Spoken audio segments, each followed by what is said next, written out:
All right, we are back with the 136th edition of the Quarantinecast. I'm really excited for this one. I am joined by UFC Bantamweight Nate Maness, who had a very, very good 2020. He followed that up with a stoppage win, picking up his first UFC stoppage over very dangerous Luke Sanders. Without further ado, here he is. Hey, how's it going? Everything's good, man. How you doing? Not too bad. So I kind of want to talk a little bit about your 2020 because 2020 for a lot of people was crazy with the pandemic and everything that was going on.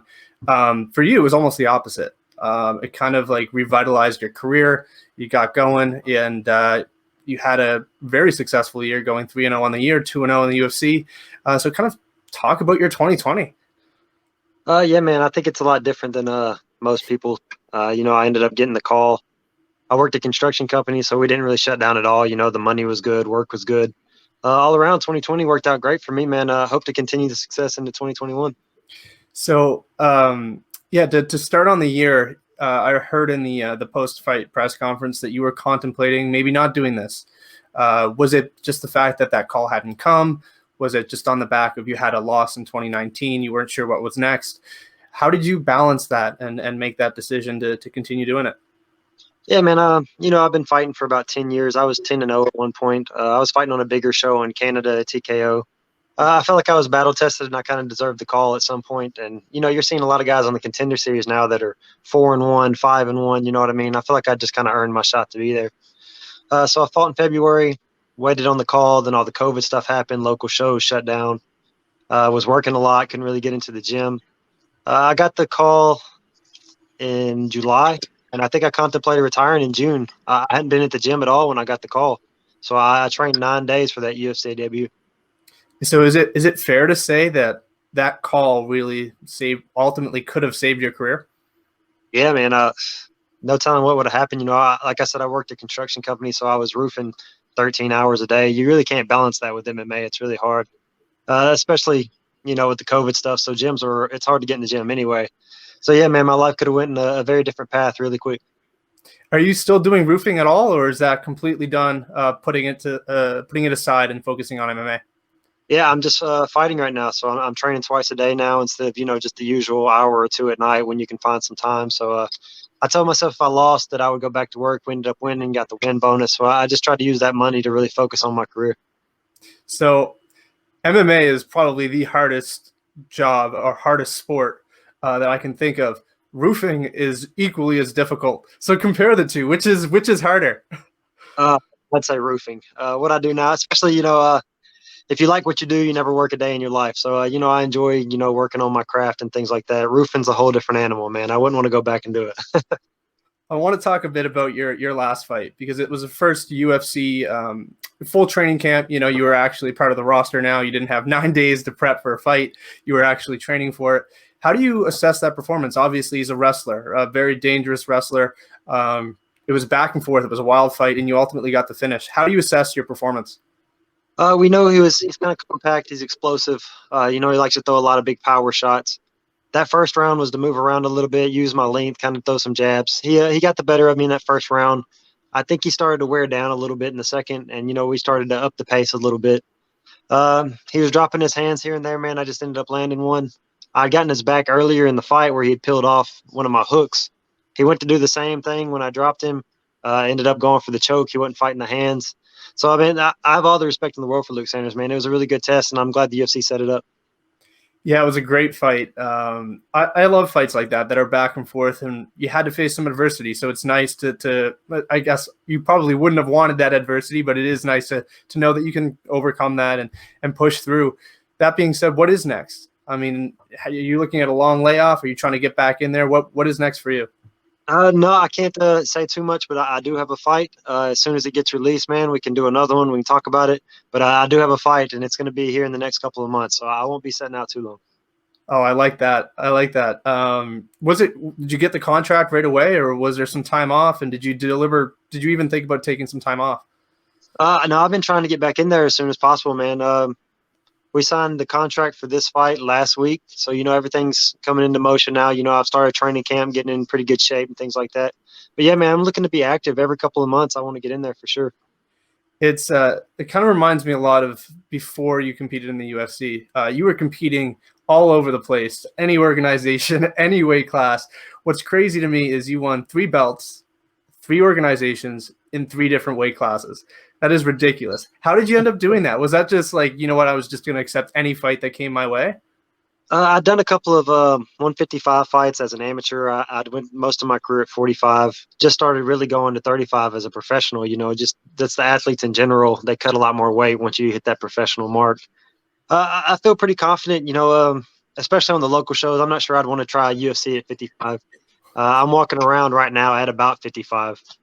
So, I mean, it was just a fun thing. It's fun to challenge yourself, especially on some of these local shows and things like that. Some of those times are the best experiences I've had in the cage. Do you recommend that for people on the come up? Like, obviously, maybe not taking a 55 fight if you're a 35er, but trying it. You know what I mean? It's probably good for guys like Dustin Poirier who were competing in the wrong weight class for so long. Yeah, Do you recommend trying that? yeah, and I think every situation is different. If you feel confident about the guy you got fighting, yeah, man, bounce around. You don't want to cut weight too hard, consistently every month you're cutting tons of weight. So that was a big thing for me, jumping to 45 and 55. My coach would 100% never want me to do that again. I got a little bit of slack through that, but he knows how it is. But yeah, man, maybe not 55, but within 10 pounds of your normal real weight. Yeah, I would say yes. Speaking of your coach, you've been working with him for almost, I think, over 10 years now. How important has he been for your success? Yeah, man, he's everything.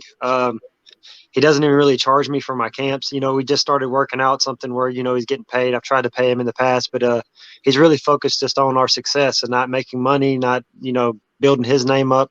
So yeah, I owe Brad Cummings a lot of things, man. He's always been there for me. I saw this picture on your Instagram, and it was a cake view when you were, I think, like 20 or 21. It said UFC bound, and that was 9 years ago. What's on your cakes now? Like title bound? What are you writing on these cakes? Man, I'm not really eating too much cake now, man. I got to be ready for the UFC call. So, yeah, man, that was a crazy thing. I'd really forgotten about it. My mom ended up sending it to me. And it was just a cool thing to look back on. I thought everybody would enjoy that. I'm really big into speaking things into existence. A positive mindset. You're focused on something, you can achieve it. Yeah, I mean, it really came true. I mean, it's the fact that what blows my mind is how you were so close, contemplated retirement, then got the call. And I think that's a message to a lot of people who are in a similar situation where they're contemplating it. They may be on the fence. What would your recommendation be, and what advice would you give? Man, just you're no matter how bad life gets and how down you feel, it can turn around just with a phone call. It really changed my entire life. Things were getting pretty down, but yeah, I would say just persevere. Stay in the gym even when you feel like you don't want to go. Those are when you learn the most.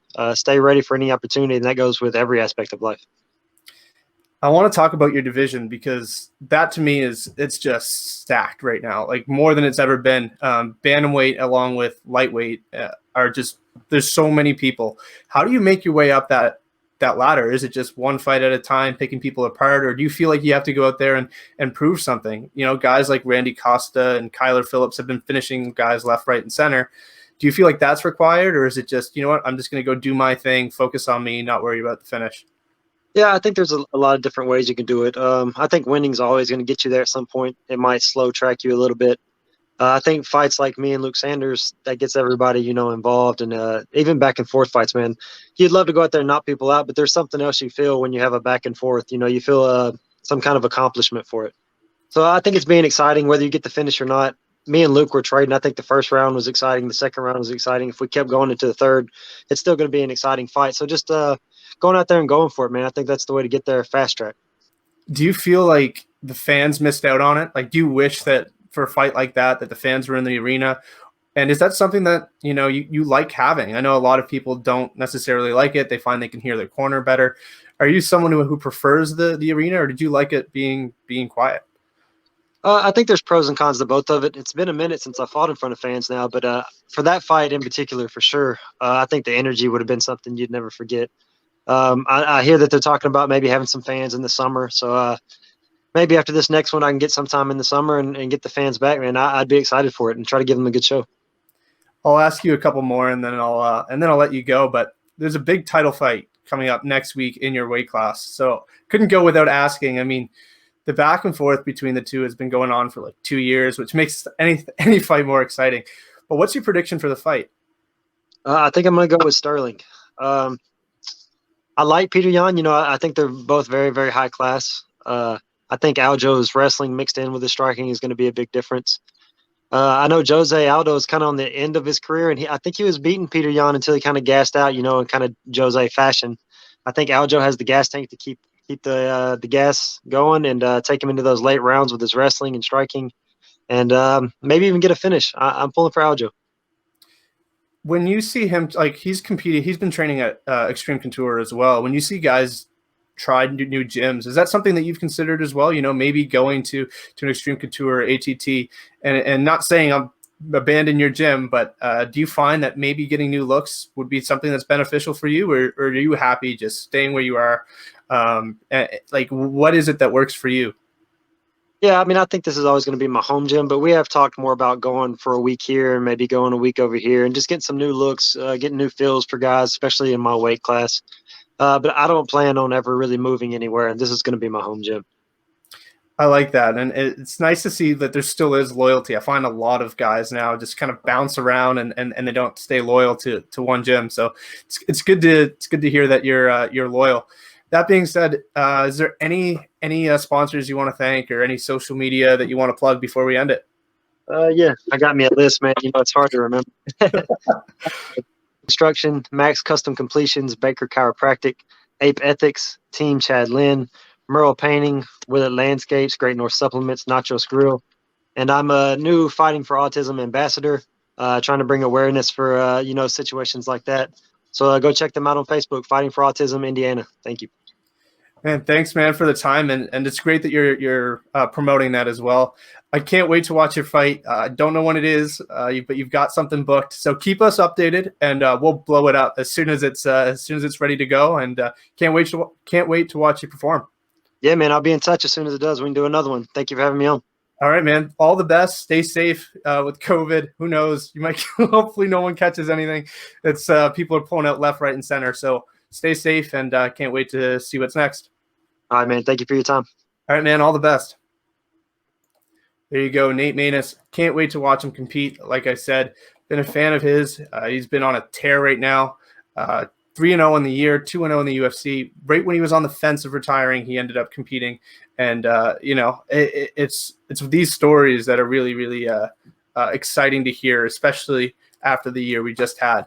So if you guys haven't, be sure to like, comment, and subscribe. And I will see you guys next time.